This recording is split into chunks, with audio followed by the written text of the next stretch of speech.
안녕하십니까. 안전보건부 노윤혜 과장입니다.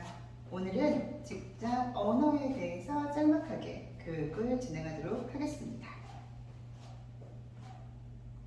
목차부터 보도록 하겠습니다. 첫 번째, 직장 내 호칭. 두 번째, 언어 매너.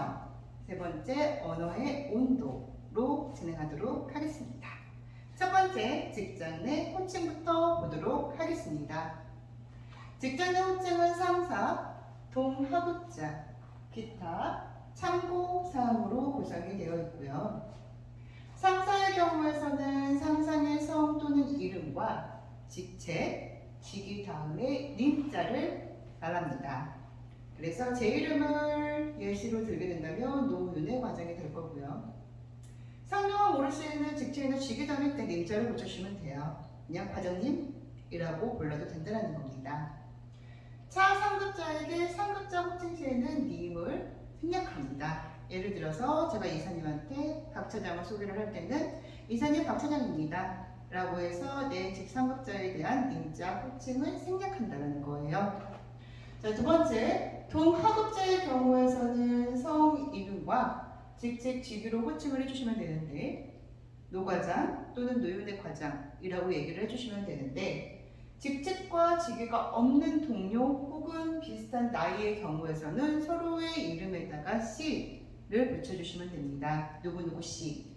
다만 초면이거나 또는 선임, 나보다 훨씬 연장자의 경우에서는 씨가 아니라 님이라는 호칭을 써주시면 좋습니다. 자, 그 외로 당신이라는 호칭은 실질적으로는 본래 좋은 칭이지만 당신 그런 식으로 일을 하면 안 돼 라고 얘기를 하는 정도로 불쾌감 조성이 될 수 있기 때문에 하급자한테도 사용하시면 안 됩니다. 지양을 해주시고요. 자네 같은 호칭에서도 보통 친한 사이에서는 얘기를 하는 경우가 많은데 나이가 많은 차이가 나는 경우에도 하는 경우도 간혹 있는데 직장 생활에서는 지양해 주시는 게 좋습니다. 실질적으로는.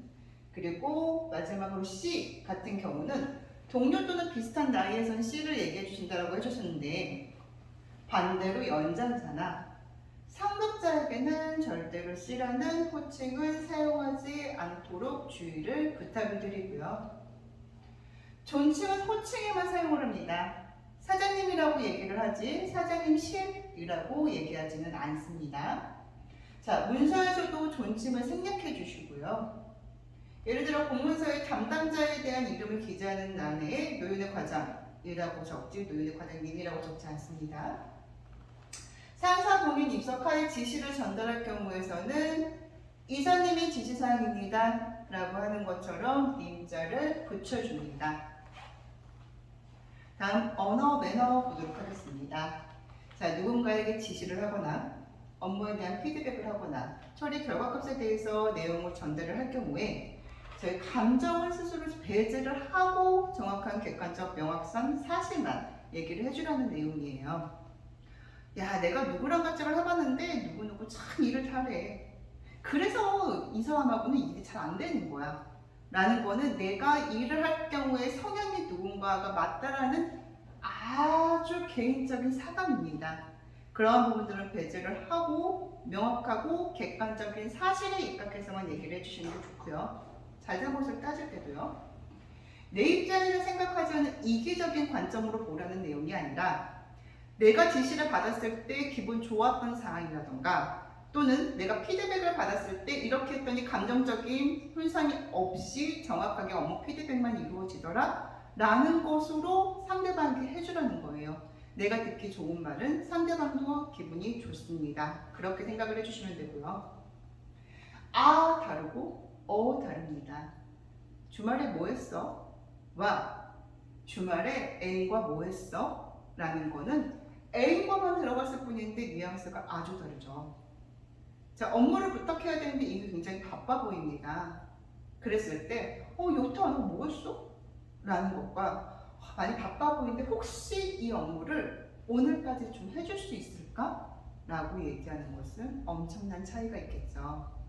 해서 누군가에게 사담을 전달할 때도 마찬가지고 업무를 전달할 때도 마찬가지고 한 번 더 생각해서 전달할 수 있게끔 해주시면 좋을 것 같고요. 그리고 불필요한 말은 생략합시다. 저희가 하루에 직장 동료들과 8시간 이상 같이 근무를 하다 보니 업무적인 얘기, 공적인 얘기를 제외하고 사담도 많이 나눌 수 있어요. 저는 친한 사이라고 생각해서 농담으로 건넨 말이지만 상대방에게는 상처가 될 수 있는 말들도 많습니다. 농담이란 듣는 청자가 즐거워야 농담이지 하는 내가 즐거워야 농담이 아니에요. 그거 꼭 생각하시고 얘기할 수 있도록 해주시고요.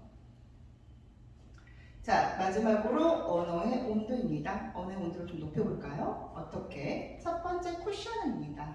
누군가한테 부탁을 하거나 업무에 대한 협조를 요청을 하거나 또는 부정적인 말을 할 수밖에 없는 상황이 있었을 때 이러한 멘트들을 덧붙이면 훨씬 더 부드럽게 얘기가 될 수 있을 거예요. 어떤 멘트? 괜찮으시다며 실례지만 죄송하지만 많이 바쁘시겠지만 사실 이 단어 하나가 그렇게 길게 말을 내뱉는 건 아니잖아요. 그럼에도 온도는 부드러워질 수 있습니다. 자, 그리고 양의 멘트. 뭔가 확인이나 처리를 해야 되는데 시간이 다소 소요될 수 있어요. 잠시만 기다려주시겠습니까? 지금 확인 중에 있는데 시간이 조금 소요될 것 같아요. 조금만 더 기다려주시겠습니까? 라는 것처럼 양해를 구하는 거 훨씬 더 좋겠죠. 자, 그리고 상대방의 말을 들어주는 것과 마찬가지로 상대방이 말하는 것을 더 극대화시켜줄 수 있는 게 호응이에요. 어떻게? 진짜요? 잘 됐네요. 좋겠네요. 많이 속상하시겠어요. 진짜 고생 많으셨습니다. 라는 것처럼 상대방의 말을 내가 잘 듣고 있고 그것에 대해서 호응을 해주게 되면 언어의 온도는 훨씬 더 상승될 수 있을 거예요. 자, 마지막으로 완곡한 거절의 표현입니다. 저희가 실질적으로 거절을 해야 되는 상황들은 많이 발생될 수 있을 거예요. 싫어요. 아니 그건 제가 할 게 아닌데요. 그걸 왜 제가 해야 돼요? 안 됩니다. 라고 거절을 하는 것보다 어려울 것 같은데요. 제가 다시 한번 확인을 해봤는데 죄송합니다. 그건 좀 어려울 것 같아요.